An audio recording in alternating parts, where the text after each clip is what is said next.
Hi, I'm Kenfield Griffith. I'm the CEO and co-founder of mSurvey. Welcome to the African Tech Roundup, Ken. Thank you for having me. Absolutely. Now, we were meant to meet at the office, which, I obviously didn't check in Sandton. You're visiting South Africa, of course, and you're the first person we have on the mic this year, and we were meant to meet at the office and tape this there, but I clearly didn't catch the memo where the office wouldn't be open this morning because we're early starters to our year. But yeah, we found an excellent coffee shop. We've had the sort of compulsory muffin and coffee. Yep. You've had the coffee. I've had the rooibos. How are you feeling, man? It's 2018, man. Yeah, I feel fantastic. I think this year is going to be really special. With every year, you have your New Year's resolutions, but I think this is going to be a really great year. And tell me why, maybe through the lens of what you're here to do. So early in the year, you're in Sandton, Johannesburg. What are you here to do? And use that to sort of explain why you're excited about 2018. So we're mSurvey. So mSurvey is a consumer feedback and analytics platform for businesses on the continent. So we help connect businesses to their customer to develop this trust network. So helping businesses to connect with their customers and the customers to connect with their business all through mobile, right? So we build an infrastructure with mobile network operators. So as we expand across the continent, we are looking to strategically partner with mobile operators, and that's why we're here in South Africa as well. Yeah. So I'm thinking about this, and I'm going, what sort of year was 2017 for the business you're in, and what are your growth prospects going forward? Every year you learn something new, right, as a startup. And I think for us in 2017, our primary market is in Kenya. And, you had the anomaly of 2 elections in Kenya in 2017. And we learned for us as, understanding consumers, we realized that our platform could be used in so many different ways, to really understand businesses, to understand exactly how their consumers feel about the economy in that time, right? And also looking at business trajectory, right? And it's understanding exactly what's the outlook for businesses in 2017. So what we've realized from 2017 to 2018 now, that there's a huge potential for business growth. One of our customers, they grew in even in a not so good year as an election year in Kenya, they grew by 100%, right, using our technology. And these anomalies came out for us to know that how do we push that forward in 2018. Do you see clients like that adequately valuing the value you bring, not just in terms of, we're so glad to have, mSurvey on our team, but in terms of, like paying you guys properly? Do you see a culture of people are starting to value the sort of input the likes of you, I imagine the likes of Superfluid Labs add to basically improving, business potential? Yeah, for us, we specifically connect customers, our customers to their customers, and the fundamental driver of growth is your customer, right? Understanding what your customers want, understanding what they need, because that's who's going to pay for your product. So there are 2 things that we usually say. It's like, if your customers can actually get value in your product, they're willing to pay more, right? So if you apply that customer experience to your product and your service, they're willing to stay with you. So you're going to drive that long-term revenue with that customer. And also, the multiplier effect, right? If you understand your customers very well, you can find other customers like that, and you're scaling your business. So we look at this as the fundamental drivers, and that's what we bring to businesses. So, for us, we think we're in a really attractive space that businesses find value in mSurvey. And so how do you bill for that value? Do you negotiate a percentage of the upside that you deliver as a result? Do they pay you up front for the services? Do they subscribe to your platform? How does it work? That's a great question. So we are software as a service. We're a technology company, and just like any other software company, there where you subscribe to our software. So we're saying, it's very simple. Andile has a business. He says, "Hey, Ken, we're growing by X% month over month, and we want to interact with 1,000 of our customers every month." We say, great, here's a package for you to help you to interact and get feedback from 1,000 of your customers month over month. And it scales. It scales from a SME all the way to telcos. And if you see our portfolio, we have a huge range of customers from, as I said, SMEs who are growing, really great with our product, and also telcos who are partners. I was going to say, I don't know why I have the stereotypical idea that, accessing the sort of services you provide is pretty much something you access when you're a certain size or you're operating at a certain scale. Am I right about that? Or, just in terms of what it might cost me to engage something like mSurvey, who's this for? And how early can I start? If I'm a founder sitting in Harare with, a modest business idea and, modest revenue, should I be giving you guys a call at all? Actually, that's a great question. So we're pretty much size agnostic because we have packages in a sense, right? So you can start with a very, very, very minimum package to say, hey, I want to interact with 1,000 customers per month or 500 customers per month, and then you scale with us, right? So you grow with us, right? And it's up to you to make that decision. We believe to start early is the best thing, right? Because you need to know what makes your customer tick. And then you're trying to find the inflection point. So even for entrepreneurs, even as they always say, even the UI, UX, trying to find out what the experiences your customer likes with your product is because you're getting feedback. Try to get feedback as early as possible within your whole design process and even your scaling products and everything else, right? As early as possible to know exactly what is the thing that is going to attract more customers to my product. And we advise start early as possible. But to answer your question, we're pretty agnostic. There's certain customers that we SMEs we start at, like for instance Java, in Kenya is it's a coffee chain, right? And they use our product to get feedback. We are the providers of Net Promoter Score. So Net Promoter Score is a metric that helps you that correlates directly to your bottom line. It says from 0 to 10, how likely you to recommend my business to a friend or family. The single one metric that guides you through your whole business opportunity.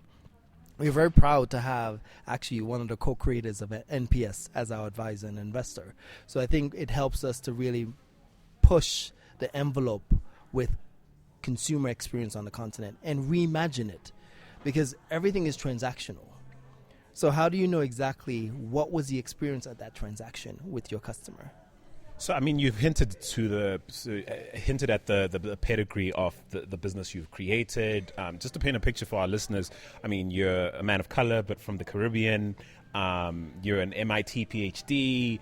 Your wife's also an entrepreneur of a fairly successful, fairly well-known e-commerce, I guess, sort of supply chain platform. I don't know if I'm beginning that right. And so you've created this team. Your co-founder, of course, is Kenyan.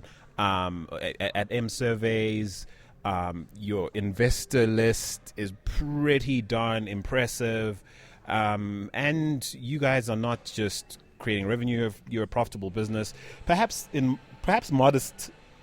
modestly profitable in the context of sort of if you're looking for sort of high flying growth, but you are a solid business. I say all this to set the tone for trying to get you to comment on your sociology, your psychological state as a sort of expat, deeply embedded in Africa's startup ecosystem.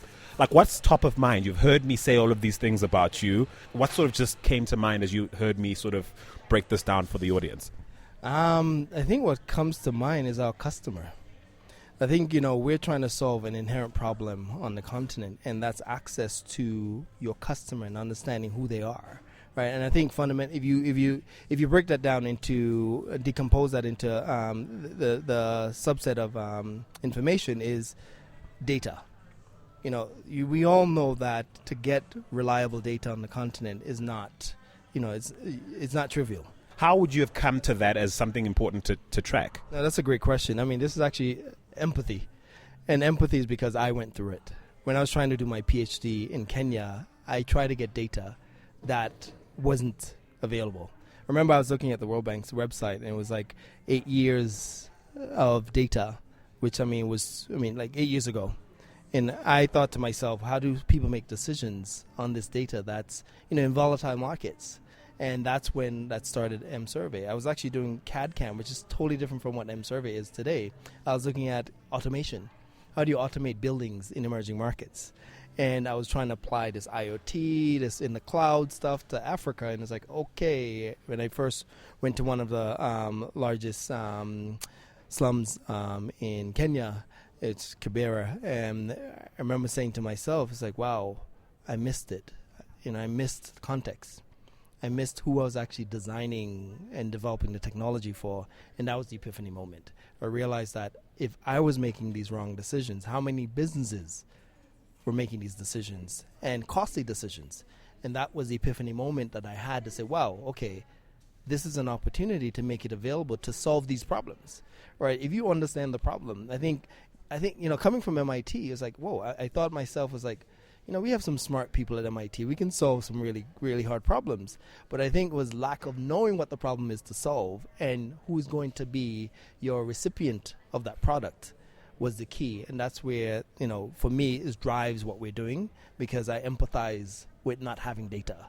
So, it comes from deep in, whereas it's a problem that we want to solve as mSurvey.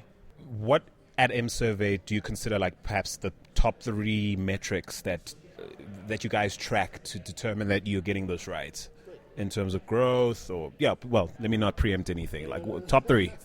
No, so obviously you look at engagements. So how many consumers are we engaging month over month, right? Because that's our impact metric, right? So you mean all together, like all your with all your clients or subscribers combined? Yep, correct. So for instance, how many people are we touching month over month? Obviously revenue, right? You're looking at how many, how much, how you're growing. And just to note, we're not profitable yet as a startup. Aren't you? Yes, no, we're pretty much, we're looking at, because we built an infrastructure and we continue to build our infrastructure out, and we know exactly when we can turn on the profitability. Right. Okay, so bookmark that, because I want us to talk about something we talked about off mic, about the whole platform focus. Tim O'Reilly, shout out to Tim O'Reilly, who you hung out with. Ooh, the shoulders we rub with when we're Kenfield Griffith. But so I want us to touch on that to sort of close. So thanks for setting me straight on the profitability thing. But again, so carry on with the metrics. So we have our engagement metrics. So we call them, how many people are we touching month over month? Our revenue, obviously, and our customers. How many customers are we bringing on board our platform, and who are using our platform? So we call them monthly active users, right? So those are the 3 key metrics that we track. And is that a very arduous process, the sort of customer acquisition cycle? It's. I think for us, we realize that what we're doing on the continent is fairly new, right? So when you say RDS, it's been an education process to know the value as far as listening to your customer, how it brings you to your bottom line, knowing exactly this metric really tailors to how much money you're making, right? And I think that's we're on that curve now, whereas the inflection where people are getting it and they're catching on.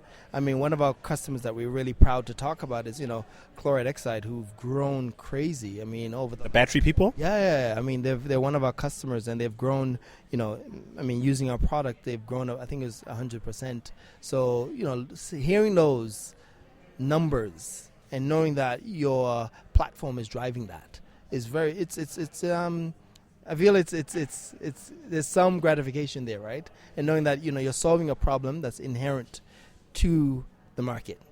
You're not just coming into saying, "Hey, use this product." You're saying, "Hey, this product is essential for businesses on the continent." And then there's something you said in passing that I think is quite interesting. You say you're in a position to turn on profitability. Does that mean you're sort of favoring growth at this point, or establishment at this point, over delivering, profitability, I guess? Yep. Yeah. So we are looking for growth, because we're saying, how do we build an infrastructure? Building out our infrastructure, that's our key focus, and it needs investment. And you have to invest. So the money you make, you're putting it right back into the business, and that's our key focus for the next 2 years, making sure that we're in the markets that we want to be in, and we built out the infrastructure and partnerships that we need for scale. Okay, so that's a perfect segue to really my last question.